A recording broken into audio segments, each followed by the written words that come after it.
가버나움에 이르러 집에 계실새 제자들에게 물으시되 너희가 길에서 서로 토론한 것이 무엇이냐? 그들이 잠잠하니 이는 길에서 서로 누가 크냐 하고 쟁론하였습니다. 예수께서 앉으사 12 제자를 불러서 이르시되 누구든지 첫째가 되고자 하면 무사람의 끝이 되며 무사람을 섬기는 자가 되어야 하리라. 하시고 어린아이 하나를 데려다가 그들 가운데 세우시고 안으시며 제자들에게 누구든지 내 이름으로 이런 어린아이 하나를 영접하면 곧 나를 영접하며 누구든지 나를 영접하면 나를 영접함이 아니요 나를 보내신 이를 영접함이니라. 할렐루야. 우리 광교회 교육부 모든 성도님들을 예수 그리스도의 이름으로 환영하고 축복합니다. 오늘은 23일 차입니다. 마가복음 9장 33절에서 37절 말씀입니다. 우리 말씀 가운데 한번 들어가 보도록 하겠습니다. 오늘 말씀에서는요, 예수님이 제자들에게 묻습니다. 너희가 길에서 서로 토론한 것이 무엇이냐라고 이야기를 하고 있습니다. 이 제자들이 자기들끼리 이야기했던 논쟁은 서로 자기들 중에서 누가 더 크냐라는 논쟁을 벌인 겁니다. 그러면 우리가 좀 자연스럽게 좀 물음표를 달 수 있습니다. 제자들은 왜 자기들끼리 누가 더 큰지에 대한 이야기와 논쟁을 했을까요? 되게 수많은 해석들을 좀 내어놓을 수 있을 텐데요. 이 제자들이 생각했던 예수 그리스도의 사역을 질서정연하게 생각을 했기 때문에 예수님 다음 누구, 그리고 누구 다음에는 또 다른 사람, 이런 질서적으로 이해를 했기 때문에 누가 더 큰지 그리고 누가 더 작은지에 대한 그런 질서를 세우기 위함으로 해석을 했기 때문에 이 제자들은 이렇게 싸운 걸 수도 있겠고요. 그리고 어제 말씀이었습니다. 변화산에서 예수님께서 영광스러운 모습으로 변화를 주목한 새 제자들을 중심으로 이 새 제자들은 자기들이 더 높다, 자기들이 예수님의 이 변화하심을 봤기 때문에 다른 제자들보다는 우리가 더 탁월하다라고 이야기를 했기 때문에 싸움이 났을 수도 있다라고 예상할 수도 있습니다. 아니면 그것뿐만이 아니라 예수 그리스도의 사역은 섬김의 사역인데 이 섬김의 사역에 대한 이해가 제자들이 부족했기 때문에 이렇게 싸울 수도 있다라는 좀 여러 가지 해석들을 놓을 수가 있는데요.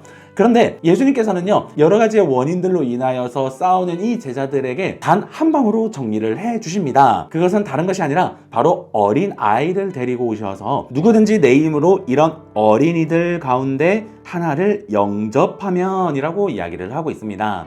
당시 유대 사회의 어린이들의 위치를 보게 되면요, 지금 현대 사회도 그렇지만요, 사실상 아무런 권한도 없고 아무런 힘도 없으며 이 어린아이라는 입장은 정말 연약한 존재라고 이 유대 사회에서는 인식을 하고 있습니다. 상상 이상으로 권위나 권한이 전혀 없었던 위치가 바로 이 어린아이입니다. 그렇다고 한다면요, 예수님께서 이 제자들이 싸우고 있는 이 모습을 통해서 어린아이를 데리고 왔다라고 했을 때 이것에 대한 해석은요, 이 어린아이와 같은 연약하고 힘이 없으며 이 세상에서 아무것도 할 수 없는 그 존재, 그런 마음들을 가진 자들이 예수 그리스도를 따라갈 수 있고 예수 그리스도를 영접할 수 있다라는 의미로 해석을 할 수가 있습니다. 제자들의 마음 가운데에는 내가 더 높아지고 싶다, 내가 더 권력을 가지고 싶다, 내가 하늘나라에서 더 예수님과 가까이 있으면서 더 큰 힘을 가지고 싶다라는 생각들로 가득 차 있었습니다. 그런데 예수님께서는요, 예수님과 함께하기 원하는 자들은 이 어린아이와 같은 마음을 가져야 된다.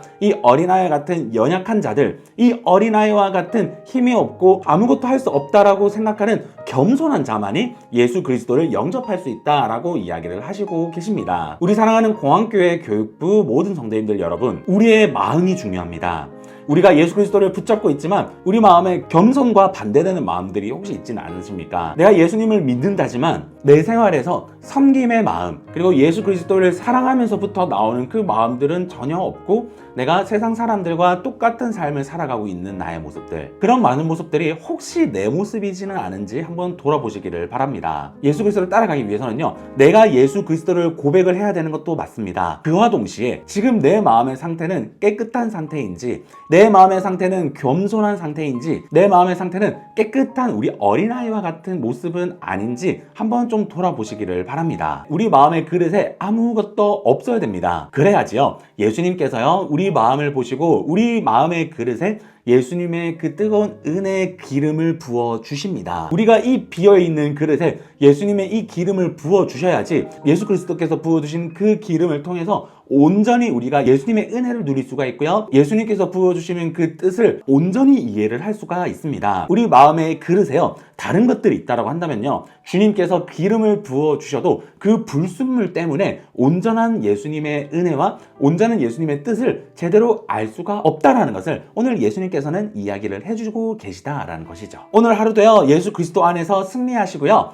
내 마음의 그릇에 혹시나 그런 불순물이 있는지 없는지 한번 체크해 보시면서요, 내 마음 가운데 주님의 온전한 기름과 그리고 나도 그 온전한 기름을 통해서 온전한 하나님의 뜻을 알기를 원합니다 라는 고백이 오늘 하루 가운데 저와 우리 모든 성도님들의 입에서 그런 고백들이 나올 수 있는 오늘 하루가 되시기를 예수 그리스도의 이름으로 간절히 소망합니다. 가버나움에 이르러 집에 계실새 제자들에게 물으시되 너희가 길에서 서로 토론한 것이 무엇이냐? 그들이 잠잠하니 이는 길에서 서로 누가 크냐 하고 쟁론하였습니다. 예수께서 앉으사 12 제자를 불러서 이르시되 누구든지 첫째가 되고자 하면 무사람의 끝이 되며 무사람을 섬기는 자가 되어야 하리라. 하시고 어린아이 하나를 데려다가 그들 가운데 세우시고 안으시며 제자들에게 누구든지 내 이름으로 이런 어린아이 하나를 영접하면 곧 나를 영접하며 누구든지 나를 영접하면 나를 영접함이 아니요 나를 보내신 이를 영접함이니라.